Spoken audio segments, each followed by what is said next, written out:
Hello दोस्तों, कैसे हैं आप लोग। और आज की इस वीडियो में एक नहीं बल्कि तीन तीन जॉब के रिगार्डिंग अपडेट बताने वाले हैं। तो जो भी नए आए हैं तो यार प्लीज़ चैनल को सब्सक्राइब कर लीजिएगा, क्योंकि आप लोग चैनल को सब्सक्राइब नहीं करते हैं तो दिल से बुरा लगता है भाई। दिल से बुरा लगता है। तो चलिए, वीडियो पे नए आए हैं तो चैनल को जल्दी से जल्दी सब्सक्राइब कर लीजिए।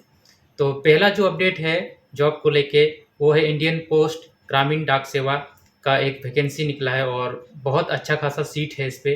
तो चलिए इसके बारे में थोड़ा डिटेल्स में बात करते हैं और बताते हैं कि इसमें आपको कंप्लीट जो प्रोसेस है इसमें भरने के लिए आपको क्या-क्या चाहिए और कितना-कितना पोस्ट खाली है। तो ये सारा कुछ इस वीडियो में बताने वाले हैं, तो वीडियो को आप लास्ट तक देखते रहिए। इंडियन पोस्ट ग्रामीण डाक सेवा का जो पोस्ट निकला है, इसका जो टोटल वैकेंसी है वो है 40,879 और ये जो पोस्ट है काफ़ी ज़्यादा है और जो भी अगर भरना चाहते हैं तो भर सकते हैं। इसका भरने के लिए मात्र आपको 10th पास होना चाहिए। अगर आप किसी भी मान्यता प्राप्त बोर्ड से अगर आपने मैट्रिक पास किया है, 10th पास किया है, तो आप इस फॉर्म को आसानी से भर सकते हैं।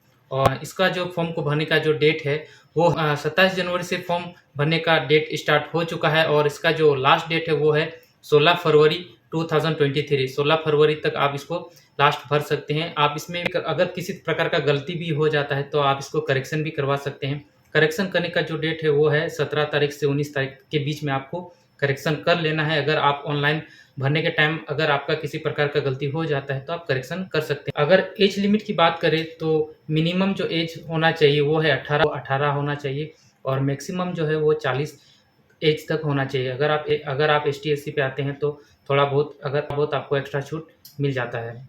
आप 10th पास है तो साथ ही साथ और भी जो एडिशनल चीज़ है, क्या-क्या चाहिए उसके बारे में भी हम थोड़ा आपको बता देते हैं। तो आपको बेसिक कंप्यूटर नॉलेज आना चाहिए, साथ ही साथ साइकिलिंग करना भी आपको आना चाहिए ग्रामीण डाक सेवा इंडियन पोस्ट को भरने के लिए।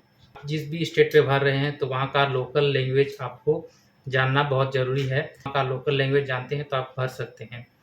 एप्लीकेशन फ़ीस है वो है जनरल और ओबीसी के लिए ₹100 एप्लीकेशन फ़ीस पे करना होता है। अगर आप एसटी-एससी पे है तो आपको कोई फ़ीस आपको पे करना नहीं होगा। इसमें जो सिलेक्शन प्रोसेस है इसमें कोई भी एग्ज़ाम आपको नहीं देना होता है। इसमें आपका जो मैट्रिक का मार्कशीट अपलोड करते हैं, उसमें जो आपका फाइनल नंबर रहता है उसी से ही आपका मेरिट लिस्ट बनता है और उसी से ही आपका सिलेक्शन होता है।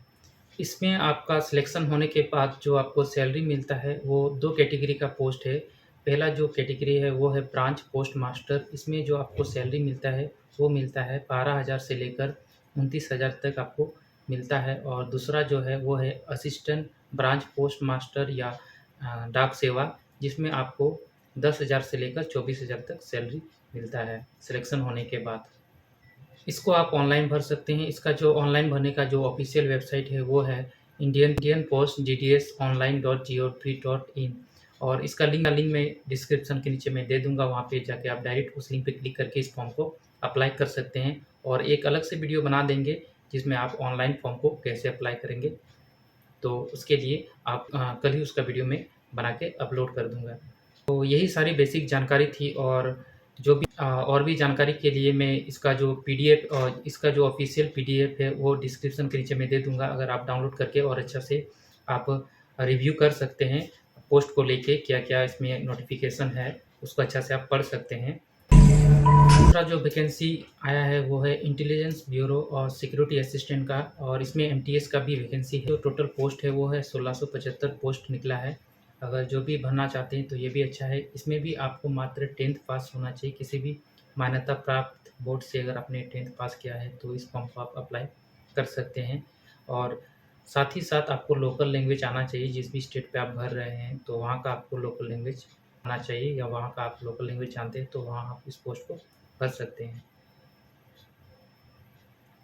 ऑनलाइन भरने का जो लास्ट डेट है वो है 28 जनवरी से स्टार्ट हो चुका है और उसका जो लास्ट डेट है वो है 17 फरवरी तक। फरवरी तक आप इसको लास्ट ऑनलाइन अप्लाई कर सकते हैं। तो जिसको भी भरना है तो वो लोग जल्दी से जल्दी इसको अप्लाई कर सकते हैं। अगर एप्लीकेशन फ़ीस की बात करें तो जनरल, ओबीसी और ईडब्ल्यूएस के लिए ₹500 एप्लीकेशन फ़ीस है और एसटी-एससी फीमेल कैंडिडेट के लिए ₹50 अप्लाई करने का फ़ीस है। तो ये काफ़ी ज़्यादा छूट है एसटी-एससी और फीमेल कैंडिडेट के लिए। बाकी जनरल, ओबीसी और ईडब्ल्यूएस के लिए ₹500 पे करना पड़ेगा ऑनलाइन। इस फॉर्म को अप्लाई करने के लिए। अगर हम एज लिमिट की बात करें तो 18 से लेकर 25 एज तक आप इसको अप्लाई कर सकते हैं एमटीएस में। अगर आप आईबी आईबी सिक्योरिटी असिस्टेंट में भरना चाहते हैं तो आप 18 से लेकर 27 एज अगर आपका है तो आप भर सकते हैं। और अगर आप एसटी/एससी में आते हैं तो एक्स्ट्रा छूट आपको कुछ मिल जाता है। तीसरा जो है वो है सीआरपीएफ का वैकेंसी। ये बहुत पहले ही निकला था और इसमें से कई लोग अगर नहीं भरे हैं तो मैं बता दूं कि इसका जो भरने का डेट है वो बहुत ही कम है। सीआरपीएफ हेड कांस्टेबल एएसआई का ये निकला था 4 जनवरी को और इसका जो लास्ट डेट है वो है 31 जनवरी को, यानी कि और 2-3 दिन ही बचा हुआ है, तो जल्दी से इसको आप लोग भर दीजिए। इसका जो टोटल वैकेंसी पोस्ट है वो है 1458 पोस्ट है इसमें, और इसमें आपको 12th पास होना चाहिए। अगर आप पास है तो इस फॉर्म को अप्लाई कर सकते हैं। साथ ही साथ आपको कंप्यूटर टाइपिंग का नॉलेज होना चाहिए हिंदी इंग्लिश में।